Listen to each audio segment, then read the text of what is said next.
Guys, most clinic owners now are working harder than ever, and if you're one of them and you're still not happy and you're not producing the results you know you can, this video is for you. Because I'll tell you what, one thing I learned from building a seven-figure business, having a big team, creating amazing results for our clients, we found this, that as a business owner, not all effort is created equal. And this is the framework I want to share with you today, to go through the step-by-step principle of how I think about the business.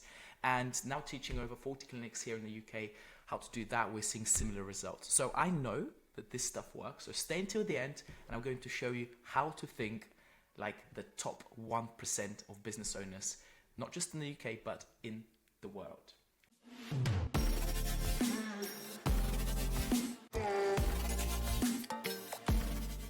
For those of you who have not been to this channel, my name is Stefan Gospodinov. I'm the founder of Practice Peak, and this is where we teach clinics how to scale, how to systemize, how to create amazing results for their teams and their clients. And today's system is something I had to learn the hard way, and that's something we call this asymmetric input type of thinking. The secret to 10x your practice with 1 times your effort. And in business, I found this. It's really not about having to work harder. Of course, it's, by the way, I'm not saying this is easy. In fact, it's really difficult. But you working harder doesn't necessarily equate, especially now in this digital age that we live, does not equate to harder or a bigger output or bigger effort or more money or more patients seeing or more busy diaries. You've got to start thinking like a true entrepreneur. And one thing I want to bust this myth right now before we move on to the next part of the video is this. You don't have to have two mutually exclusive things of having a busy practice, a successful practice, and not having happy customers.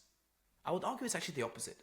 We have lots of systems in place and procedures in place where we can fulfill the service because we're able to scale from the ground up, meaning the first thing that we worked on for a very long time was our service, making sure that chiropractic is delivered in an incredible way and we can produce results for patients, because you cannot outmarket a bad product. Full stop.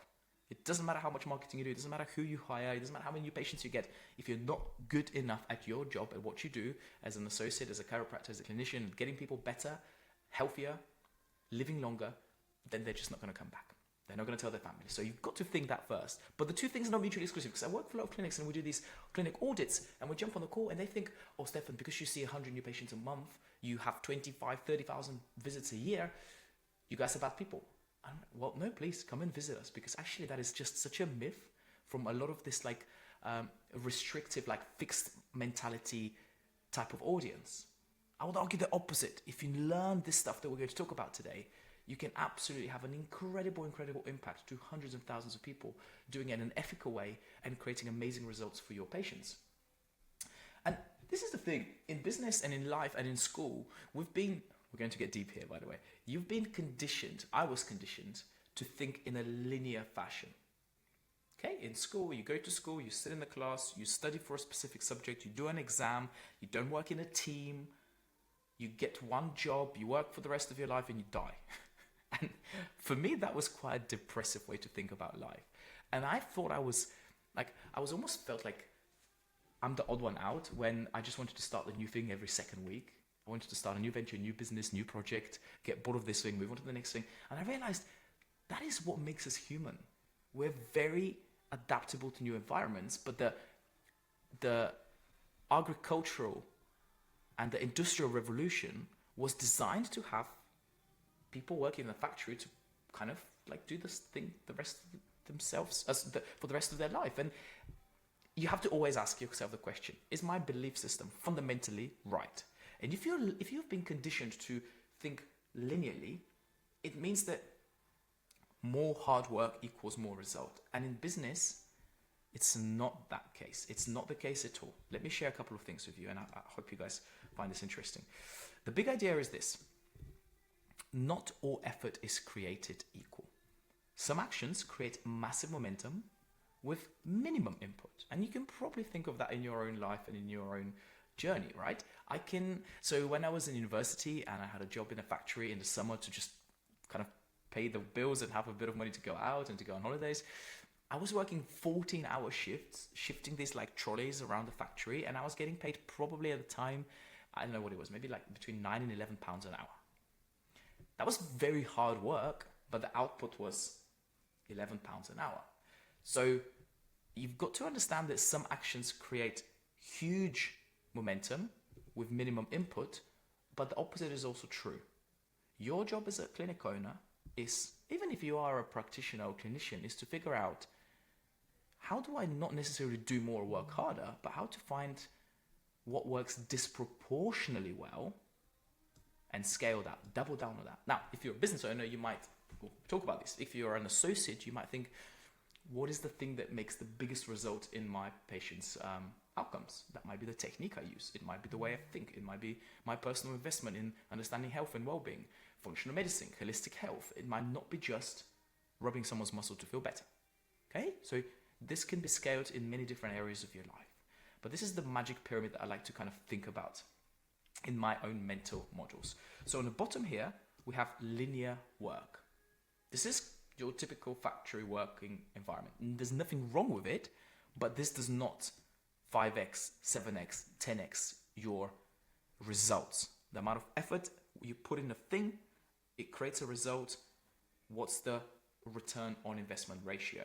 Linear work is things like admin work, things like replying to your patient's emails, things like adjusting. Now, I know that I'm going to get a few of you upset out there when you look at linear work being adjusting, but we're talking from a clinic owner, from a business owner's perspective. I have 24 hours in a day, you have 24 hours in a day, you can only adjust so many people. However, when we move up the pyramid and we look at what's 2x your return, what's 5x your return, systems is what we focus on, one of the main things we focus on. So you're starting to think about higher leverage actions now. Systems are things like SOPs. So are you building standard operating procedures for yourself, for your team, for your members, for your customers? Are you able to delegate? Are you automating things with software and technology? A good example of that would be, instead of me showing cat-camel stretch to 100 clients separately, I record a series of videos, I upload them on the software, we put them in our app, we allocate the app to the patient, and that lives there forever. It's in a digital format, it's leveraged. This is the difference between linear work and linear thinking and systems work and systems thinking. But the top one is something I actually want to ask you, the audience. What are some of the asymmetrical leverages in your practice that you are pulling or not pulling on? What are the things that 10x your practice? And when you stay until the end of this video, I'm actually going to show you how I do that and what are my leverage points in my business. I focus on only 3 things. That's it. Focus on 3 things, but I know what those 3 things are. So yes, I work hard, but I work hard on the right thing with the right people, and the way I work on those things is effective. So the question I was asked by one of my mentors early in my career was, are you an operator or are you an owner?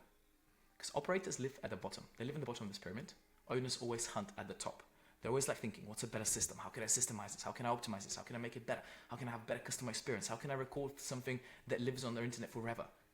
And I'm going to teach you one of the strategies that is shamelessly stolen from another person who's had a massive influence on my work. And I'm going to show you this, guys, because I think no one really, especially in the space of chiropractic, no one talks about this stuff. This is important because I've worked with clinics where their whole career, they never questioned the way they think about business. They were just getting their adjustments done, struggling to pay the bills, they can't hire teams, they work harder, they have less holidays, they have less impact, they have less freedom. And everyone that tells me why they started the business was for exactly those things, to have more time, more freedom, more flexibility, and more impact. So you better listen to this next part. I need to ask you this. What are you currently doing that gives you the highest return on ROI, stands for return on investment per hour? What are you doing in your practice, in your life right now, that is currently giving you this disproportionate ROI? And there is a table that I can show you to navigate you through this exercise, and just to give you an example. But here is how I think about this. So here we might think, well, so this is the task and the action. This is the time that it takes, and this is the return that you might get in terms of patience, in terms of monetary, in terms of freedom, happiness, whatever you want to measure it at. But if an example is email reactivation campaign, and in my mastermind community, we have listed every single campaign that generates me over 100 new patients a month, every single month, and we averaged that for the whole of last year, and we're just under it actually this year, but I've just spent less time focusing on that. An example of reactivation campaign can take you 30 minutes, but it can return £3,000. That is a return on investment, which out of 10 is probably 8, 9, or 10.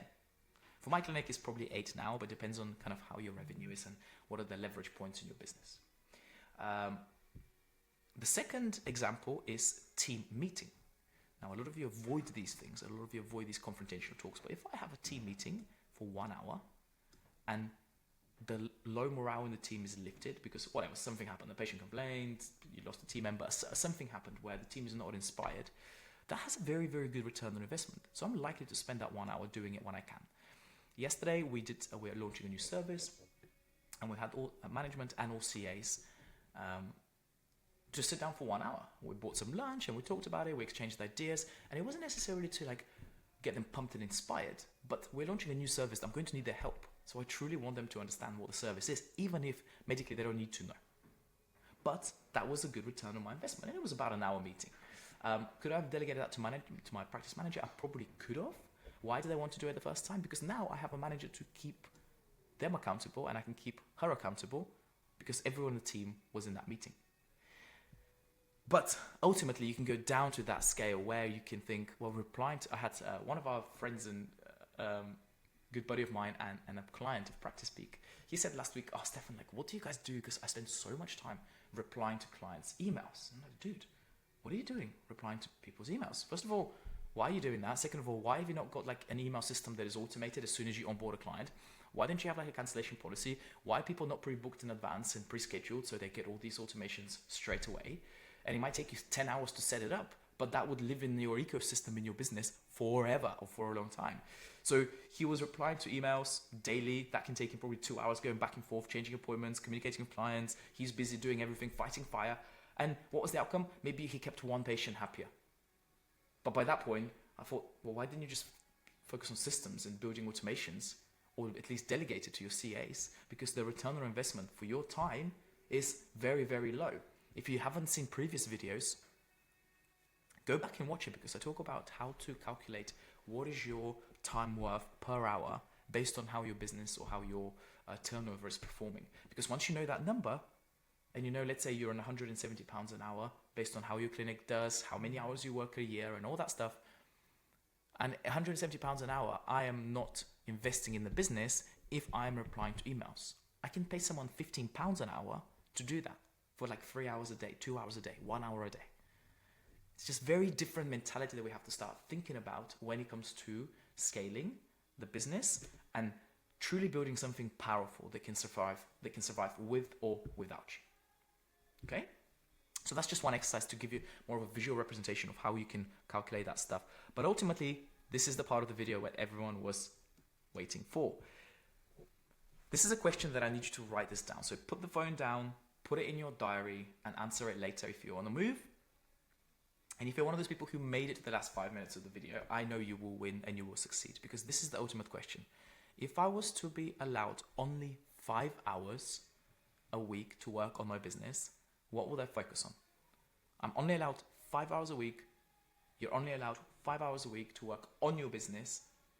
What would you focus on? And let me show you what I focus on. Okay, so I have 3 things that I focus on. Building a team, the DDD framework, and client acquisition. That's it. If I was to break down the dozens, hundreds, thousands of tasks a business owner is responsible for, my framework will be broken down to these 3 things. Building a team. I'm not necessarily operating, I'm not doing these things, but I'm working on those things. And what I mean by that is I might be, let's say, using one of my associates to give me referrals for some of the best friends they have in the industry that are looking for a job right now. So that is recruiting. Mentorship. I spend a lot of time mentorship. Constantly looking at images, x-rays, reports, cases with our team members. I'm mentoring my manager. I'm mentoring CAs from time to time. But first of all, I enjoy this. So you have to be aware that there are tasks where maybe they're hard, but also they're very, very enjoyable. So you have to know your strengths in your business and double down on your strengths. If I'm very, very weak in mentoring, but I know it's a very high priority task, I'll either invest in myself to spend the time to learn how to be a better mentor. But if I still don't enjoy it, I might just hire someone who's a very good mentor or pay for a CPD for leadership seminars they can attend. And this is a big one for me, culture. This comes to me more naturally. Some people have to work really, really hard for this. So my one-on-one clients, mainly we focus on how to build culture in your business. Because ultimately culture means that your team is amazing, happy, healthy, performing well, and ultimately looking after the patients. That's why we're here for, right? The DDD framework is something I've discussed before, and that's not something I came up with. This is just used from different business industries. But you want to document something, you want to duplicate it, and you want to delegate it. And this is what I do. I would record myself doing a task. That might be Loom, might be screen share, voice note, might create a document, PDF. There's lots of AI tools that they do that for you now. I duplicate it, so I prove it works regardless of who's doing it. So I teach someone how to do it, and then I assign the task for that person or that member to do it. Therefore, it does not, I've implemented the thing in the business, I've tested it, I've delegated it, and I've removed myself from that thing. And that's probably 60 to 70% of the work I do in Practice Peak is teaching people how we do this, because the only way you can grow your business and still produce amazing results is to rely on this framework. And finally, the one that everyone talks about is client acquisition. How do we get more leads, more new patients? I focus on marketing, I focus on partnership, and I focus on brand. Again, we have people that help me with that, but it's very important to lead the show, because as a business owner, I keep telling this to my private clients, you are not normal. You know a lot of stuff about a lot of stuff, and you're very good at doing all those things. So you should be the marketeer of your business, even though you don't understand the mechanics of how to set up the back-end lead gen forms on Meta. But that's not the point. You shouldn't have to know how to do it. You should know that your business needs more new patients, advertised in a very professional manner, partnerships with companies in other industries, and building the brand in a way that represents what you stand for. So guys, this stuff isn't easy. I never said it was going to be easy, but this is the stuff we help people with. So if you actually need help, if you're curious on how we work with companies and how we help now close to 40, it's actually more, 42, 45 clinics to scale, to build amazing businesses, to be happy, to have more freedom, jump on the call with me. There will be a link in the description somewhere where we can just examine your business and see what's working well, what's not working well. Am I the right person to help you? If I'm not, I will send you somewhere else. If I am, I'll let you know how I can help. And if I can't help you, I'll still try to provide value for you. So thank you for watching this video, guys. Love you, and see you next time. Bye-bye.